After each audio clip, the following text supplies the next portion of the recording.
This is the Pixel, Google's newest flagship to come with the latest Android operating system, Android Nougat, built by HTC, and a bump in specs, making it a top competitor in the world of smartphones. Let's see if it holds up to the hype. So this year Google released two flagships at the same time, just like last year, but this time they're not your typical Nexuses. The Pixel and Pixel XL is what they're calling it. I'm going to be focusing on the regular Pixel, hence the title of this video, but just off my first impressions, I will confidently tell you that this is a phone worth considering, and I'll explain why later on. Let's start it off with the design. Historically speaking, Google has always been working with third-party manufacturers for their smartphone lineups, and this year it's HTC. This is what they brought us. A light but solid design with an aluminum encasing. Honestly, it feels great in the hand. All my fingers line up perfectly with the buttons on the side and the fingerprint sensor on the back. At first it may seem a bit too small if you're switching from a larger device such as the Nexus 6P or Galaxy S7 Edge, but that's why they have the XL, which is a bit bigger at 5.5 inches. You also can't miss that rounded rectangle glass on the back, giving it a nice accent that really makes this phone unique. But if that window wasn't there and the G logo was cleaned off, you could honestly mistake this as an iPhone. So the antenna bands, front-facing earpiece, and giant space-taking chin reminds me of an iPhone without a home button. I'm pretty sure I'm not the only one. But that's not a bad thing. I still love how this phone looks and feels in the hand. The buttons are very tactile and clicky. There's no camera bumps, so this phone doesn't rock from side to side when it's flat on its back. And the fingerprint sensor is decent, letting you unlock your device in a second, but it's not the fastest one out there. My only gripe about the design is that it's very slippery and scratches and fingerprints on the back glass are inevitable, so I decided to pick up a Dbrand skin. It gives the phone a bit more grip, and with tons of skins to choose from, I didn't have a problem finding one that suited me best. I'll drop a link down below. Anyway, moving on to the display, it's a 5-inch 1080p AMOLED panel. You can bump that up to a 5.5-inch Quad HD AMOLED display if you get the XL. But overall, I'm very satisfied at how bright and vivid these pixels get in outdoor lighting.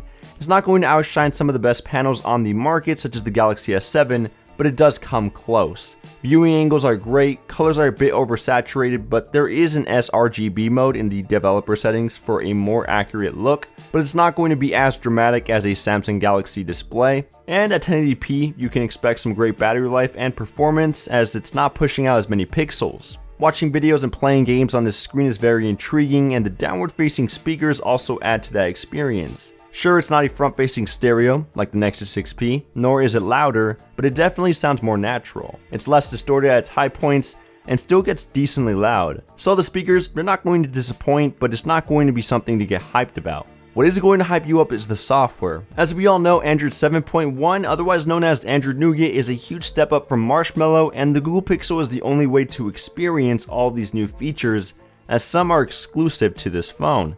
One of the game changers is the on-screen navigation bar. With the white buttons being completely filled in, you get a neat animation when you tap on the home button, and if you long press it, Google Assistant will pop up. Essentially, it's a replication of Google Now in a conversation format, allowing you to ask it anything, and it will try to find it in the web. It can also tell you jokes, play mini games, search nearby restaurants, give you flight information, and much more. It's still in its early stages, so there's a limit as to what you can ask it to do. For example, it can't identify what songs are currently playing, you can't order an Uber, Gmail integration is very limited, so it can't tell you where your package is or what your recent purchases on Amazon were, and there are a couple more missing features. That's not to say Google Assistant is a horrible chatbot, and it's definitely useful, but it's going to take some time before it stops saying, "I can't do that yet."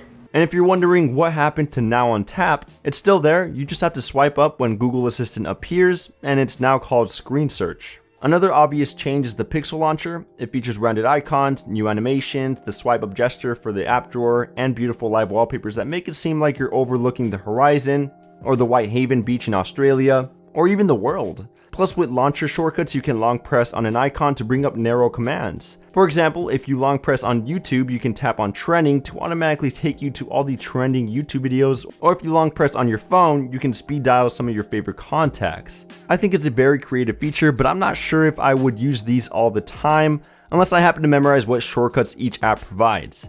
With that being said, the Pixel Launcher is a great home setup to start off with, but third-party launchers such as Nova or Action Launcher, they still provide more customizable options, so it honestly comes down to opinion on what launcher you would most likely stick with. If you jump into the settings, there's even more Nougat goodness such as moves, which is basically quick gestures. The only new thing here is you can drop down the notification and quick settings panel by swiping down on the fingerprint sensor or swipe up to close it.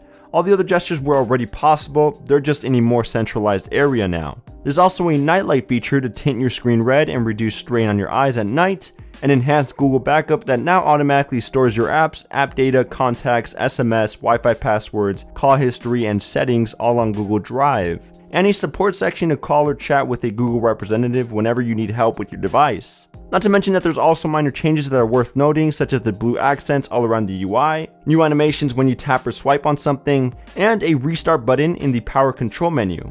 I honestly love the software. I know I didn't cover every Nougat characteristic, but with all these exclusive Pixel features and design aspects this device comes with, it's not a huge shock that Google's stock interface is one of the main reasons anyone should go out and get this device. So we get it, Android 7.1 is great on the Pixel, but can it handle all these bells and whistles? Well, with a Snapdragon 821 chip and 4GB of RAM, I personally haven't experienced any stutters or lag when navigating throughout the UI. The phone itself just flies. Application reload time is fast, animations are buttery smooth, hell even Snapchat doesn't lag, and that says a lot. Playing games on this device is no different. That Adreno 530 GPU handled those intense graphics like a boss. Though I have heard different stories about the XL, David over at Android Police says the phone is still really fast, but it does stutter a bit from time to time and it rarely happens. My best prediction would have to be that bigger Quad HD display. If you combine Qualcomm's latest processor and 4GB of RAM with a 1080p display, performance is going to be stellar. Just take a look at the OnePlus 3. That's exactly what OnePlus did at the time of its release, and no one has ever complained about the performance. So even though the resolution is lowered on the Pixel, performance will be a great benefit from this loss. Another great benefit is the battery life. Now keep in mind that battery performance varies for every user, so this is what I experienced. With 2,770 mAh, it does seem like that won't be enough, but it is. I could easily get through an entire day with regular usage at 4.5 to 5 hours of screen on time. I usually have Wi-Fi enabled when possible, Bluetooth turned on at all times for my Moto 360, location for navigational purposes, and brightness turned almost to the max. I don't play games that often, but I do scroll through tons of social media feeds, text a lot, and watch YouTube. Jumping to the camera, Google has been rapidly improving their smartphone cameras over the last few years, and this year I think they nailed it. The rear camera has 12 megapixels, an f2.0 aperture lens, face detection and laser autofocus, and dual LED flash. Even though those are the exact same specs on the Nexus 6P, you should keep in mind that the Pixel has an upgraded Sony sensor and SME HDR technology for faster HDR Plus processing. In other words, this camera is one of the fastest picture shooters on a smartphone. Photos come out looking phenomenal with plenty of fine detail and natural looking colors. It does seem a bit saturated, but not excessively like the Galaxy S7, and even in low light situations the detail and colors still held up quite well with little to no noise softening or blown out highlights. When shooting a video in 4K resolution, the gyroscope-based software stabilization provides one of the best stabilized footages I have ever seen on a smartphone. It almost seems like a cameraman used a handheld stabilizer or even a tripod. In the end, the rear camera on both Pixels are great competitors alongside the Galaxy S7 and the iPhone 7, and we can't forget about that 8 megapixel front-facing camera, which also takes some solid selfies. Other things worth mentioning is that the Pixel works on all US major carriers, it utilizes UFC 2.0 storage for faster app installs and photo captures, and supports NFC. What it doesn't have is water resistance, wireless charging, a micro SD card slot, and no 64GB model, only 32 and 128. Which brings me to my last topic, the price tag. At $650 you can get the smaller 32GB variant. If you want a lot more space, you can pay $100 more for 128GB. If you want to get a bigger display and a lot more battery capacity, aka the Pixel XL, you can pay another $120, making it as low as $770 and as high as $870. Yes, I know that's a bit on the pricey side, but if you're rocking a 2-year-old device or had to return your Note 7 and you're looking for an upgrade that will most likely last you another 2 years, the Pixel gets the job done. You definitely won't have a problem with the software or have to worry about not getting any major software updates for the next 2 years. The camera will amaze you, the display and design is a subtle touch, and the battery should get you through an entire day.